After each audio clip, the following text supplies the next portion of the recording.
Hi friends. This video is going to be both an introduction to as well as an invitation to the meditation course that I offer and teach. Meditation, of course, means many different things to many different people, and I would venture to say that whatever it means for you is what it can be and will be in your life. Some people use meditation to be a better athlete. Some people use meditation to focus more clearly at work. Some people use meditation to calm the mind. These are not wrong uses of meditation. But for me, and I'd like to explain and describe a little bit of what meditation is for me so that you can feel out if it's a right fit for you to work in the particular style and approach that I do. Meditation is kind of threefold. One, it's a skill that you can get better at, cultivate your ability in, and even master. The skill, in very basic terms, is to be able to maintain lucid, conscious, mindful awareness in all states of consciousness, or all brainwave patterns and frequencies. In other words, the same states of consciousness that we go through every 24 hours in waking, dreaming, and deep sleep, particularly dreaming and deep sleep, it's very possible to access an awakeness or an awareness even when the body, and you might even say the mind, is sleeping or dreaming or in deep sleep mode.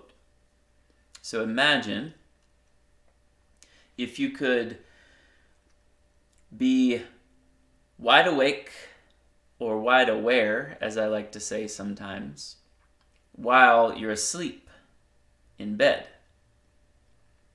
But in this case, meditation is the ability to do that, to take your brain to another state of consciousness, another wave pattern, i.e. dreaming or deep sleep, and many subtle variations in between, but while you're sitting up in a meditative posture. Some people even report that after training themselves in meditation for long enough, that even begins to slip over into the nighttime hours when you're lying down in bed. And there's a whole other interior domain and world to explore and discover and navigate. This exterior world is not the quote-unquote only real world. It's just the exterior world of your experience. So there are many profound and amazing and beautiful and fun and adventuresome experiences to be had in the interior during meditation states. So that ability can be cultivated. It's a skill that you can get really good at.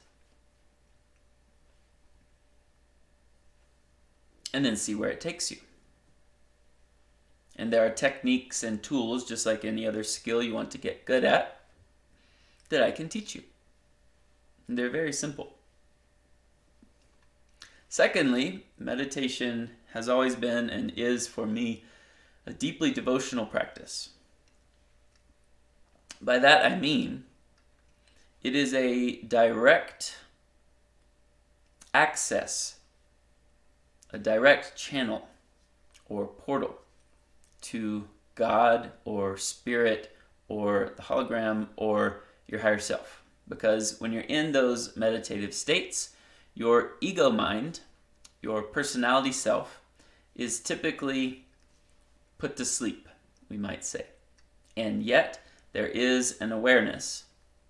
There is an I amness. There is a presence. There is a clear, verifiable, undeniable sense that you are still there.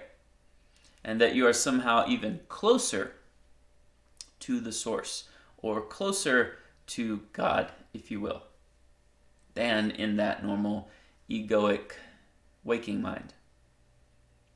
Of course, paradoxically, you can never be closer to God. You can just realize that you're already one with God or not. And meditation itself assists in that process as well. In the Zen tradition, they call enlightenment a happy accident, because you can never predict how or when it might occur. Somebody who's been practicing for all their life, it could suddenly appear. Or somebody who's never even sat on a meditation cushion, or done a single yoga pose, or read a single scriptural text, could spontaneously combust into what we might call enlightenment. So it's a happy accident, they say. However, they say meditation makes you more accident prone. So what do I mean even by enlightenment? That word itself kind of gets tossed around and misunderstood. It's not attainable, or on the other hand, everybody's already enlightened, or it's an outdated word. Enlightenment, for me, means something not so different from what the word yoga means, which is to connect or to unite, to be one with. So enlightenment is to discover oneness with your own self, oneness with the transcendent principle, aka God, Spirit, hologram, oneness with your higher self, and what that even means, oneness with others, oneness with the world. In a broad brushstroke, that's what enlightenment means for me. Full-on realization and recognition of that. And meditation makes you more prone to be able to see and know that. What's more, the kind of prayers that I was taught to pray as a child, very verbal and mental, if you will, talking to a God that's separate or outside of you, simply began to not really produce the feeling or the fruit that it promised or that it had in the past. And so when I discovered meditation, this kind of wordless, contemplative posture where Kemper, or the ego, can literally go away, be put to rest, so that that which is left can come through more clearly, felt like falling back into God's lap. Now, of course, you have to have a positive interpretation of what that even means. Falling back into God's lap for some of you might seem scary because of conditioning and wounding and childhood religious trauma or whatnot. But for me, because of my devotional disposition toward God in the first place, this was a way to pray, this was a way to connect, this was a way to be one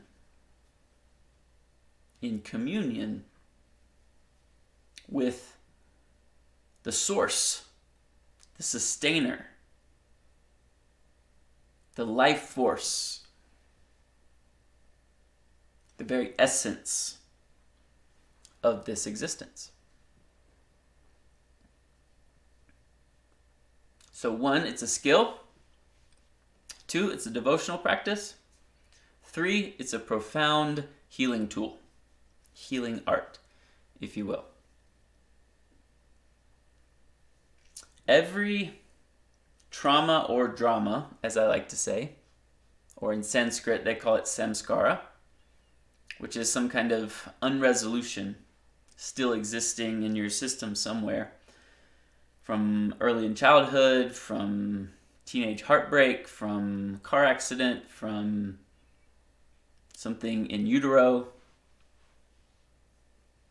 from school years, from past life, from just yesterday. If it's unresolved, it still exists in your system somewhere.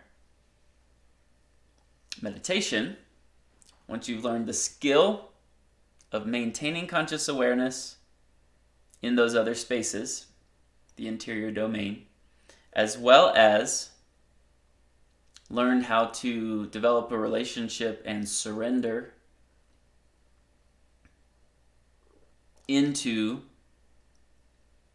God or spirit or something beyond yourself, then the combination of those two things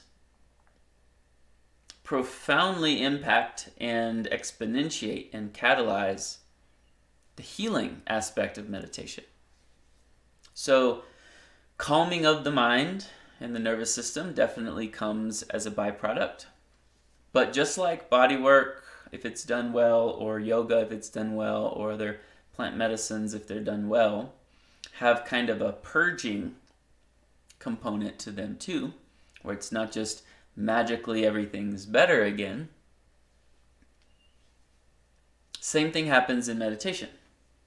When you're putting yourself in that kind of liminal zone, where there's no longer a pressure cooker or suppression or avoidance or ignorance in the literal sense, ignoring of those subpersonalities, those what I call nexus knots, those samskara, they're literally able to be brought more to the conscious mind, to that light of awareness, or in Sanskrit what they call Purusha, or simply God. Do you think any of your traumas, any of your wounding, any of your baggage can stand a chance before the light of the Creator, the Sustainer, the Healer of all things? But it requires your cooperation, and there's some intensity that can come along with it. Which is why I feel very responsible for walking with you through this process. For myself, not only have I, quote unquote, mastered the skill of meditation, and just because I've mastered it doesn't mean I don't have more work to do in it to get even better at it, for sure. It's a never-ending, unfolding, ongoing process. But also, I have discovered, realized, rooted into my own oneness with life, oneness with God, oneness with the intimate, immanent details of myself as a human, and oneness with the transcendent, that which is beyond me. Oneness with myself as the light of awareness itself. Oneness with myself as the source of all things, the source of the world arising. And in the healing category, meditation and the other components that I teach in this meditation course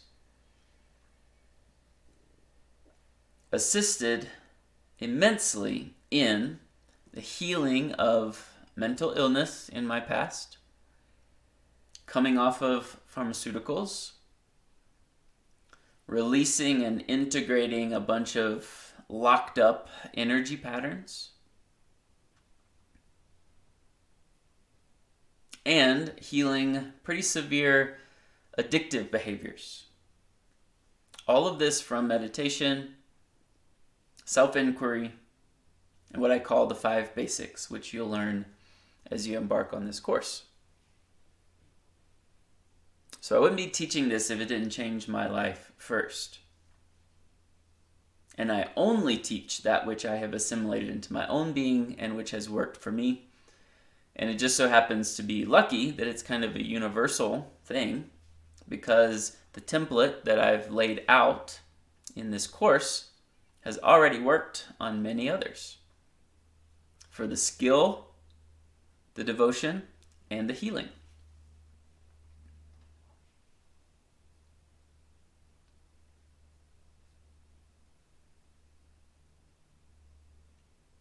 So I have 33 videos in this course. I think 5 guided meditation audios in this course.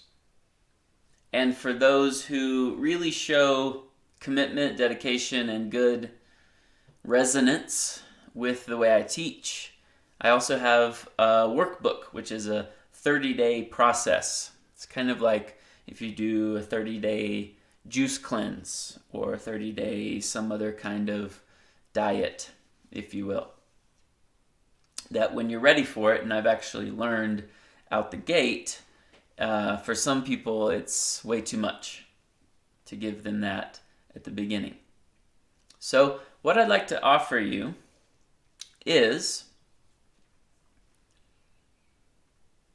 either the full package course just sent to you, 33 videos plus 5 audios, along with this video, of course, to give you a little orientation if that's the option you choose, or to work with me on a week-by-week, month-by-month basis where I will kind of guide you along these videos and audios, and we'll have regular check-ins with each other. So either give it to you all at once and you can go at your own pace, or step by step and I'll hold your hand and we'll go through it together based on what's coming up for you.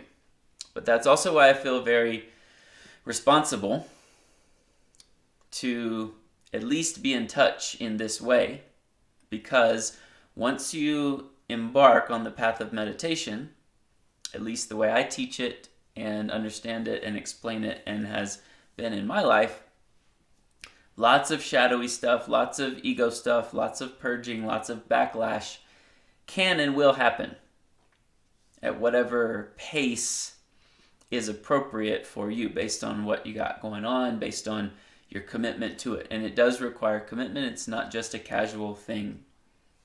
Again, if it was another field, another teacher, another system, listening to binaural beats or a podcast, then maybe it could just be to calm and relax the mind, because that's where that particular teacher is coming from. Or if that's the only thing that you want out of it, perhaps that's all you'll get out of it.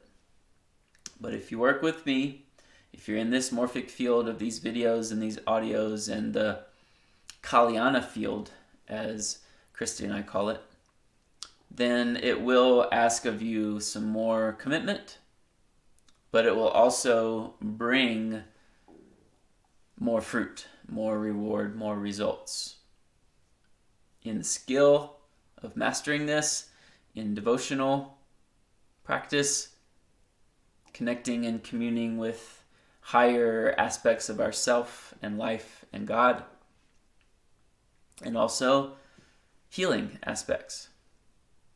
Literally changing the patterns in your neurochemistry, in your body-mind, in your samskaras, in your past life, in your energy field, from this life, etc. So this is one reason why I don't just throw out a bunch of things without the connection of tethering you to me. And you are tethered to me if we're working together in this way. I don't just throw out a bunch of guided meditations. I don't just throw out a bunch of videos if you're not working with me, because I care deeply that when those things come up, or when you have difficulty with the technique, or when you have questions about spirituality, that I'm able to answer them. I think of yoga in a similar way, but I'm a little more okay with letting you practice yoga kind of just on your own at your own pace. But with this, the voltage is so high, the potential is so great, and our wounding is so deep, in fact, that I'd like to at least stay connected. So, if you're approaching this by just getting the full course yourself, then a quick kind of suggestion. When you're meditating, start with one or two of the guided audio meditations that come with the course. And then get accustomed to which of the techniques that are taught in them kind of fits you comfortably, that you resonate with, that's pretty easy for you to access. And in between times of listening to the guided audio, then sometimes don't listen to the guided audio. Because relying only on guided audio all the time will be kind of like relying on a personal trainer at the gym and never learning how to take yourself through a workout. Or just going to yoga classes and blindly doing what you're told without any understanding or comprehension, and without being able to take yourself through a yoga practice, to take responsibility for your own body and process. So similarly here, I want you to be able to cultivate that interior muscle without relying on the guided meditation, without relying on me, without relying on plant medicine, without relying on binaural beats. So I highly recommend meditating every day, 10, 20, 30 minutes, at least once, if not twice a day. And I recommend just a comfortable seated position like this. I'm sitting in what's called a backjack chair now, and I can send you the link for backjack chairs and you can get them on your own. Also, just a comfy chair, a recliner would be fine, but don't recline it. I also recommend not to lie down. You don't have to be in any fancy lotus position, but just be comfortable. Cross leg or not, doesn't matter. But upright, preferably. And then I recommend watching 2 or 3 of the videos in the course of 33 that I'm going to give you every week, alongside your meditating. And then move to another of the guided audio meditations until you've listened to all of it, and then you can kind of have your own practice and routine eventually. And you can graduate from the course. If you want to work with me, then we'll have an initial free consultation. I want to send you a couple of free videos and a free guided audio meditation so that you can check it out. And if you're interested, if you like it, then we'll have a chat. If you're in Crestone, or wherever I currently am geographically, then we can meet in person. If you're not, then we can meet online. And after that, based on where you're at, based on what you can afford, based on your commitment, how eager you are, then we'll make a plan for going through the course together and having regular check-ins. If you're doing the course on your own and still would like to check in with me because something came up or you have a question, then you can reach out and we'll have a session. It'll be at whatever the going rate of my current privates are. I strongly believe that this work, when it's genuine, should not be done for money. I have way too many spiritual teachers doing this for money, rich and famous. And at the same time, I strongly believe that money should never be an obstacle for working with me if you really want to and are truly supposed to. Therefore, after our first conversation, I'll ask you to do some soul searching, come up with a combination between what you can afford and what this work is worth to you, based on what plan we laid out. If we want to have a weekly session or every other week or monthly check-in. Meanwhile, I'm giving you your kind of breadcrumb trail of videos to watch and questions to ask and things to consider and meditations to do.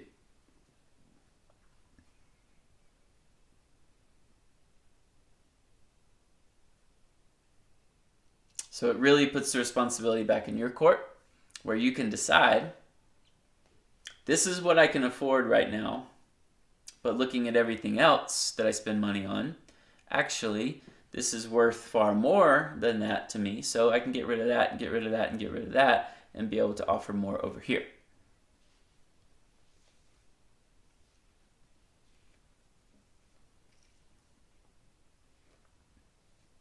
So in a nutshell, that's what I'm offering. But there's a lot more where that came from.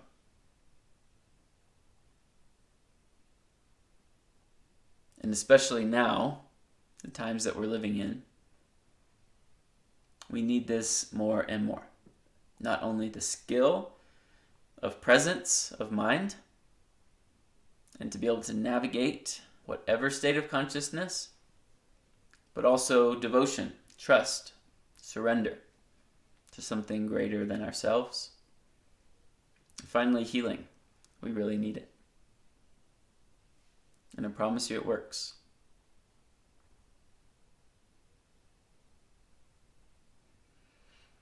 So if you made it this far, thanks for watching. I've been wanting to make this video for some time for people who ask, what is this meditation thing that you teach? What is meditation all about for you?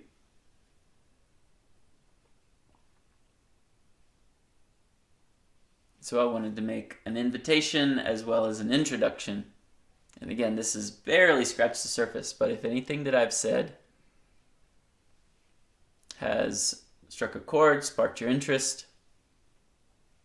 either the skill of mastery or oneness, enlightenment, or healing, then please reach out with any questions you may have. And I'd be honored to be your guide for as long as necessary on this journey. Take care. Much love. Namaste.